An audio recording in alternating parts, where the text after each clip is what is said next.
I am Ferdinand Marcos, and I am the President of the Republic of the Philippines. I stand today on behalf of 110 million Filipinos. Hello people and hello universe, it's me again. Shout out sa inyo mga kababayan. Siyempre sa Marcos Loyalists and supporters, kung nakikita nyo guys, itong nakikita ko, and of course guys, yan po ang director ng Lowy Institute na talaga namang nakikita niya mga kababayan kay Pangulong Marcos Jr. na actually sinabi niya dyan sa kanyang speech, si Pangulong Marcos Jr. ang isa sa pinaka-most influential leader sa buong Asia. Nako. Kasi mga kababayan, nakikita nila yung galaw at ang magaling at matalinong discarding pamumuno ni Pangulong Marcos Jr. Kaya lang naman talagang bilib na bilib sila sa kanya, no? Not only that mga kababayan, at sinabi din ni Prime Minister of Defense, no? Ay si Pangulong Marcos Jr. Kahit sa kabila ng global crisis, no, nanatili pa rin ang katatagan ng Philippines economy under the Marcos administration. Nako, talaga naman, oo. Buti pa itong mga ito, mga kababayan, napapansin nila yung galing, yung diskarte at talino ni Pangulong Marcos Jr. Bilang isang pinuno ng isang bansa na walang iba kundi ang Pilipinas.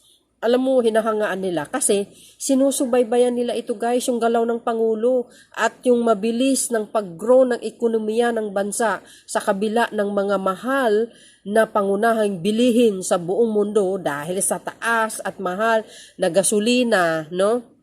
Ayan po ang hindi nakikita ng mga anti-Marcos, no? Mataas ang bilihin na sinasabi nila. Pero sa panahon ni dating Pangulong Duterte, mahal talaga ang bilihin. Bero mo ba naman isang kilong sili, that time, 1,000, bero nyo yun? Pero dahil kasi anti-Marcos, kaya nasasabi nila ng ganyan. Pero ako'y naniniwala kay Pangulong Marcos Jr., sa kanyang pamumuno talagang gaganda at gaganda ang ekonomiya ng bansa. Itong video na ito guys, makikita nyo dito kaya Prime Minister of Defense na pinakilala kung sino si Pangulong Marcos Jr. In-introduce niya ang pagkatao ni Pangulong Marcos Jr. Kasama na po guys kung gaano ka landslide noong last election. Talaga naman grabe, napapansin nila, nasa baybayan nila, no? Ika nga landslide, ito guys, president ito, si Pangulong Marcos Jr. sa kasaysayan ng Pilipinas. Pero wag kayo guys, may napapansin ako kay Pangulong Marcos Jr. Talaga namang the best itong Pangulo na ito. Bakit? Ito para sa China, itong kanyang panawagan. At para din sa buong mundo. At actually guys, napahanga ang mga banyaga sa katapangan ni Pangulong Marcos Jr. Bakit? Dahil sabi niya, pag hindi daw nadadala sa usapan ang bansang Tsina through the diplomatic protest sa palaging panghaharas dyan po sa Western Philippines, ay mapipilitang babawiin ng Pilipinas ang ugnayan sa bansang Tsina. Pero sabi ng Pangulo, mga kababayan, handa pa rin ang Pilipinas para sa mga usaping pangkapayapaan. Nako, talaga namang mga kababayan, bilib na bilib kayo sa sinabi ni Pangulong Marcos sa tapang ng kanyang speech. Pero napapansin nyo guys, hindi maiwasan ni Pangulong Marcos Jr. na talagang nanggagaliiti siya. Kaya actually guys, nanginginig siya habang nagsasalita sa galit ba? Dahil nalaman niya kasi yung panghaharas ng Chinese vessel dyan sa Western Philippines itong nakarang araw. Kaya kung makikita nyo sa kanyang speech dito, talagang nanginginig, napapainom siya ng tubig mga kababayan. Talagang matapang yung kanyang paninindigan na kahit square inch ng pag-aari ng Pilipinas na walang sinong banyagang magkamkam or pag-aarian ito sapagkat ay ipaglalaban niya hanggang sa dulo. Kahit bumaha ang kulay pula guys, hindi niya hayaan na sino man na mag-angkin sa soberenya or isla ng Pilipinas. Hindi niya ito papayagan. Ganyan katapang si Pangulong Marcos Jr. Pakinggan nyo guys yung kanyang speech. Napakatapang talaga for sure. Napapanood po ng bansang China ito. Totoo yun, no? So dahil dyan guys, pakinggan nyo yung full speech na ito. Medyo mahaba konti pero panoorin nyo kung gaano katapang ang Pangulo ng Pilipinas. Kaya ako'y saludo sa kanya. At talagang pinanawagan yan sa buong mundo. Na ipaglalaban niya ang soberenya ng Pilipinas kahit anuman ang mangyari. Nako, talaga naman oo. So pakinggan nyo guys, but before that, don't forget to like, hit the button bell para lagi kayo update sa aking mga upload video. Bye, and baboos. God bless Philippines. Mr. President, at the Lowy Institute, we regard this event as a very significant occasion for two reasons. First, because we believe the relationship between Australia and the Philippines is highly consequential. There is a long history of solidarity between Australians and Filipinos. Australians helped to liberate the Philippines during the Second World War. In the decades that followed, Australians and Filipinos have been brothers in arms in many difficult times. Many of us in Australia have Filipino-Australian friends and family. Many of us have been the beneficiaries of the generosity of spirit of Filipino people. Philippines and Australia are two democracies, both strong and free, that share the aim of keeping our region secure, peaceful and prosperous. And in the past 2 years, the connection between our countries has quickened. We saw this last year in the strategic partnership hosted by the President and Prime Minister Albanese, and indeed in our first ever joint naval patrol conducted last year.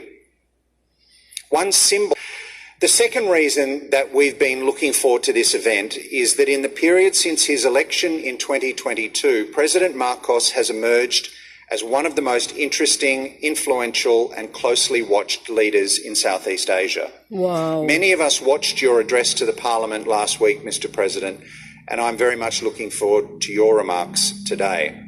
If there's anyone who thinks that individuals don't matter in politics, I'd invite them to look at the changes in the Philippines in the past 18 months, in particular the way that Manila has become so much more determined to defend its sovereignty. My enormous honour and privilege to be here this evening introducing Ferdinand Marcos Jr., the President of the Philippines, who is here tonight with his wife Liza, and it is great to see you. As Michael said for those of us in the Commonwealth Parliament last Thursday, we had the opportunity of being the beneficiaries of a wonderful speech from President Marcos, and since then, as Michael said, he has been back to the Philippines, down to the southern Philippines, and then back to Australia, which is no mean feat, to participate in this week's meetings, which celebrate the 50th anniversary of Australia being a dialogue partner of ASEAN. I first met President Marcos just over a year ago at the Malacanang Palace in Manila. It is a beautiful building which today hosts government meetings, and after a very warm and productive bilateral, I asked the President whether this was in fact the place where he grew up. He said to me it was, and then asked if I would like to go on a little tour. And with delight, that was an invitation which I eagerly accepted. And it was an example of how the President is disarmingly down to earth. But also, it is a reminder that from his very earliest days, the President has been a witness to the history of his nation, and of course later on he has been a key actor in it. In 2022, on his own election to the presidency, President Marcos received a popular vote of 58%, which is one of the largest mandates in the history of the Philippines. And he had particularly large support from young people, because it turns out that President Marcos is massive on TikTok. President Marcos has 1.6 million followers. Now, to put that in context, Kylie Minogue has 400,000 followers. The Geelong Football Club has 200,000. And when the Labor Party last posted a post involving me, I had a grand total of 10 likes. So the President is certainly doing something that is deeply impressive to me. On his election to the presidency, he was immediately interested in education, a passion which he shares with his wife, Liza. Agriculture has been central to President Marcos's political mission, going right back to his days as the governor of Ilocos Norte province back in the 90s, when he was able to see that province become self-sufficient in rice production. And unusually but very significantly, he swore himself in as the first Agriculture Secretary of his own presidential administration.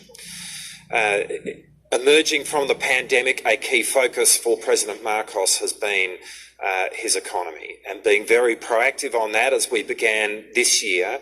Inflation was reducing, and in terms of economic growth, there was no stronger economy than the Philippines in Southeast Asia. And in defence, we have seen a sea change, a shift in strategic focus from an understandable historic concentration on counter-terrorism to building capabilities for the armed forces of the Philippines which have a focus on external capability. And it's here that we are seeing a blossoming in the bilateral relationship between Australia and the Philippines. Just over a year ago, when I was in the Philippines, we announced that we would be doing joint patrols with the Filipino Navy, and the first of those occurred in November. In August of last year, President Marcos and I witnessed an amphibious landing that was undertaken by both of our defence forces at Zambelos, which was as part of Exercise Outlaw, which was the largest exercise that Australia participated in beyond our shores in 2023. And that says something about the significance that we now place on our bilateral relationship with the Philippines. As two island trading nations, we are deeply invested in freedom of navigation, the UN Convention on the Law of the Sea, on the global rules-based order. And so a relationship which has had a long history of people-to-people links now has at its core a very significant strategic dimension. That's why it is fair to say that as we gather tonight, the relationship, the bilateral relationship between our two countries has never been more significant, has never been deeper. And in President Marcos, Australia has a dear and valued friend. And so it is my enormous privilege tonight to introduce to you Ferdinand Marcos Jr., the President of the Philippines. I thank the Lowy Institute for this opportunity to share my views on the Philippines' perspective on these so-called great power rivalries and to speak to some of the brightest strategic minds in Australia, a country that the Philippines holds in high regard. The Philippines and Australia are maritime democracies bound by meaningful commonalities. As the oldest democracies in the Pacific, our respective strategic perspectives and actions are grounded in our shared values. As pioneers of the post-war international order, we have an enduring commitment to upholding the rule of law, justice, and equity in international affairs. When I addressed the Parliament of Australia last week, I had the opportunity to reflect upon our shared history, our present bonds, and our common aspirations for the future. Our respective histories and identities and our similar but separate perspectives demonstrate that there exists in the region, and indeed across the world, a multiplicity of actors, each with its own distinct interests and aspirations. The Lowy Institute understands this, having devoted much energy to discerning the multiple strategic calculations that motivate the various actors in this region, and to measure the capabilities through the Asia Power Index. But this does not seem to be clear to all. There are those who continue to see regional development solely from the narrow prism of great power rivalries. There are those who reduce these developments for a regional digression towards outdated Cold War paradigms. And there are those who see in these developments a potential return to the hierarchical international system of centuries past. The Philippines, of course, understands that widening geopolitical polarities around the world and the sharpening strategic competition between the People's Republic of China and the United States of America have become a reality permeating the regional strategic environment. But we caution against overemphasizing this reality. Such undue emphasis tends to subsume the legitimate rights and interests of countries like the Philippines, Australia, and other ASEAN member states into the interests of the so-called major countries, as if we are mere pawns with no strategic agency. It also obscures our judgment. It distracts us from calling out aggressive, unilateral, illegal, and unlawful actions for what they are: attacks against the rule of international law and the principles of the Charter of the United Nations. Indeed, there are those who sometimes justify such provocations under the pretext of geopolitics and mischaracterize the remedies availed of by the aggrieved as mere tactics in this grand strategic game. If we are to successfully navigate the treacherous waters brought about by this recent geopolitical flux, we need to clarify and we need to have foresight. The future of this region will be shaped not by one or two, but by many actors, and they will each demand that their voices be heard individually and collectively, as indeed they should be. Thus, the Philippines begins any conversation regarding great power competition with a strong rejection of any subordination of our distinct national interest and denial of our sovereignty and strategic agency. Ladies and gentlemen, we acknowledge the undeniable importance of the People's Republic of China and the United States of America. Nanginginig si Pangulong Marcos, guys, sa totoo lang. To the security situation and the economic evolution of this region and of the world. We must deal with both of them constructively. Along with Australia, the Philippines is the oldest treaty ally of the United States in Asia. We forged this alliance by our own choice, and we continue to strengthen it by our own Nanginginig choice. sa galit talaga Our si alliance Pangulong has Marcos been a Jr. pillar of regional stability for Dahil decades, nangyayari dyan sa and we all Philippine need Sea. for it to continue to be a force for good in the coming years. It is rooted in a long history, built upon shared values and strengthened by mutual respect as equal and sovereign partners. At the same time, centuries of friendship and kinship bind the Filipino and Chinese people. We pursue with the People's Republic of China comprehensive strategic cooperation founded on mutual respect and mutual benefit. Our independent foreign policy compels us to cooperate with them on matters where our interests align, to respectfully disagree on areas where our views differ, and to push back when our sworn principles, such as our sovereignty, our sovereign rights, and our jurisdiction in the West Philippine Sea, are questioned or ignored. In this specific context of the South China Sea, our interests are clear. They lie in ensuring that the universal and unified character of the 1982 United Nations Convention on the Law of the Sea, or UNCLOS, and in the final and binding determinations of the South China Sea Arbitration Award of 2016 are firmly and consistently upheld. It is unfortunate that despite the clarity provided by international law, provocative, unilateral, and illegal actions continue to infringe upon our sovereignty, our sovereign rights, our jurisdictions. This pattern of aggression obstructs our path towards ASEAN's vision of the South China Sea as a sea of peace, stability, and of prosperity. As a country committed to the cause of peace and the peaceful settlement of disputes, the Philippines continues to tread the path of dialogue and diplomacy despite these serious difficulties. We will continue to engage China bilaterally and through ASEAN-led mechanisms to address our differences at sea. We are determined to make our bilateral mechanisms with China work, and we will leverage our bilateral mechanisms with other claimant states towards the peaceful management of disputes.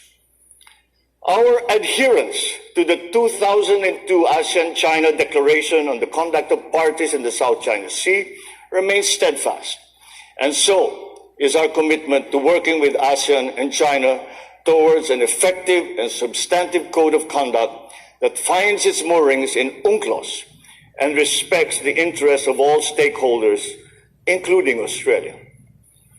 And yet, these efforts are not pursued in a vacuum.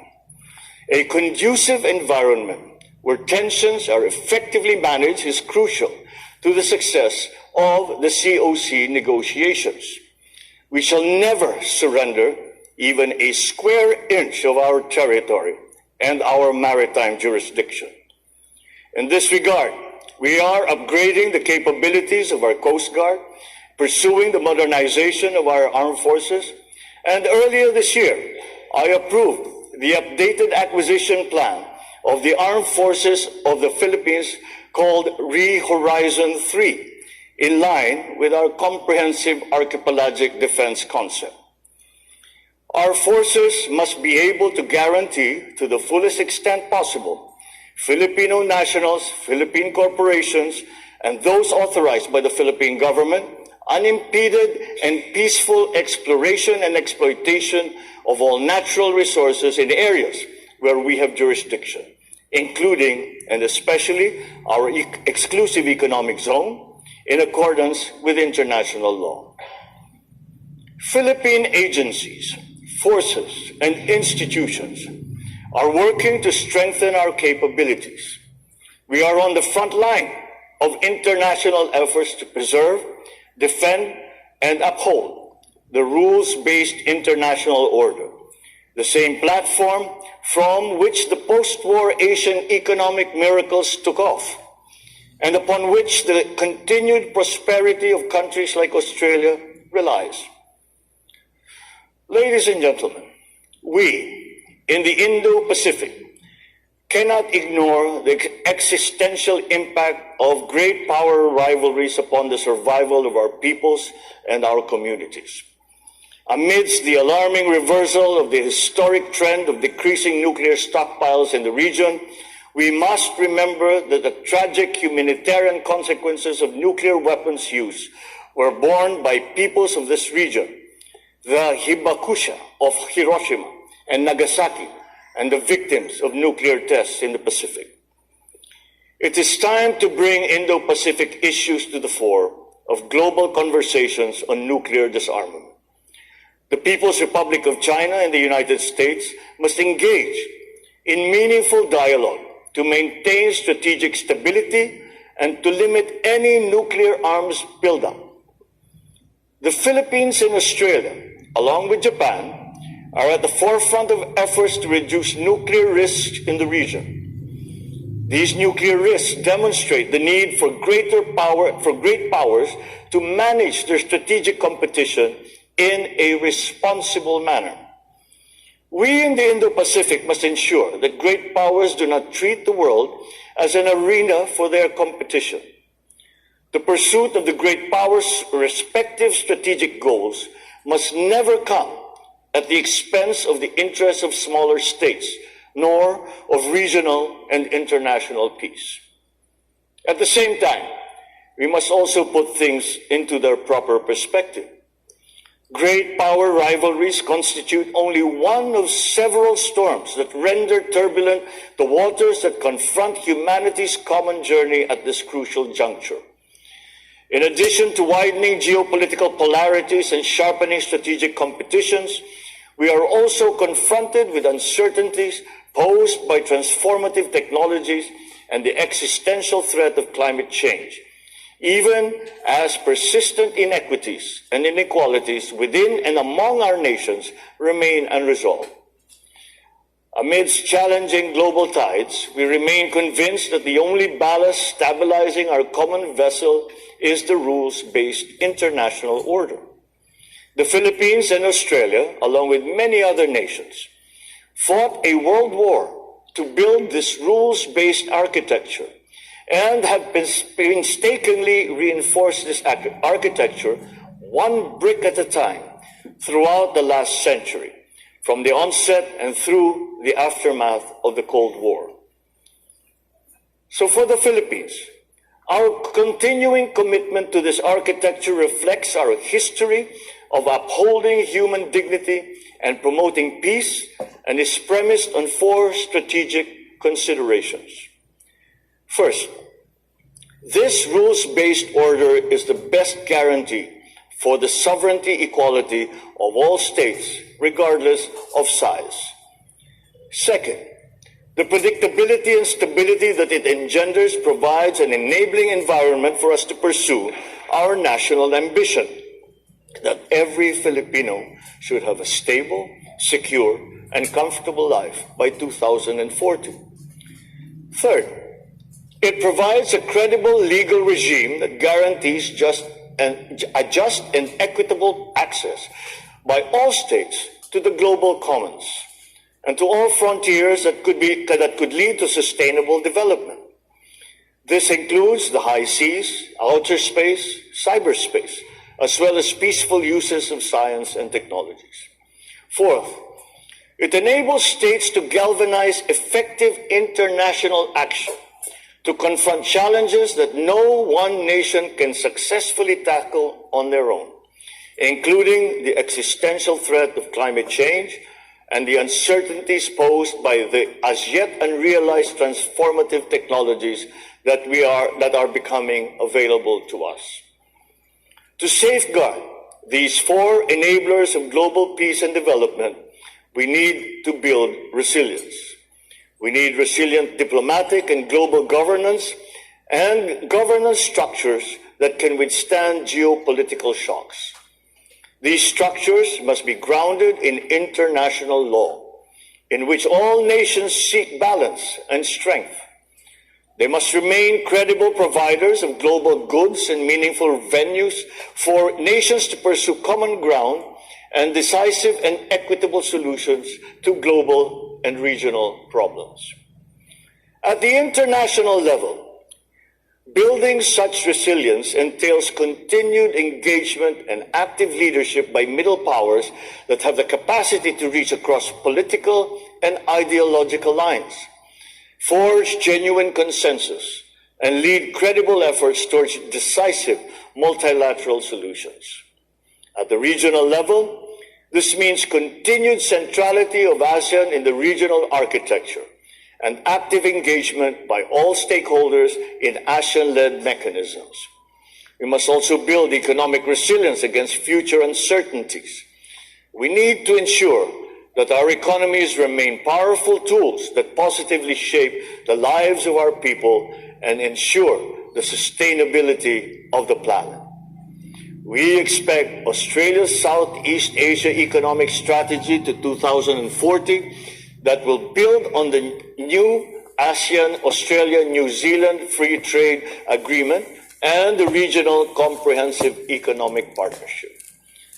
We welcome with growing interest in Australia to explore further pursue investment opportunities in the Philippines, which is projected to lead ASEAN's growth this year, having managed to outpace major Asian economies with a solid growth rate of 5.6% last year.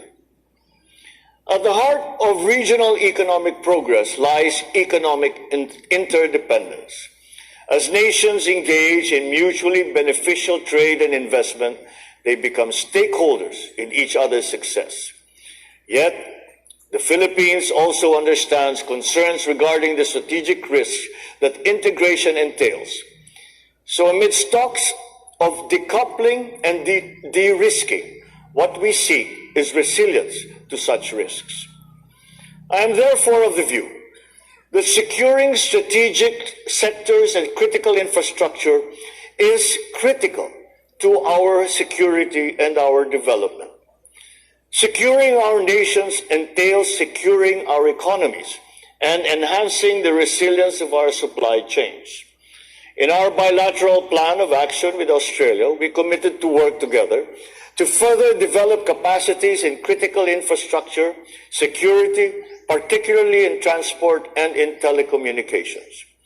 We will also broaden cooperation on mineral resources development, energy transition, and space science and technology applications.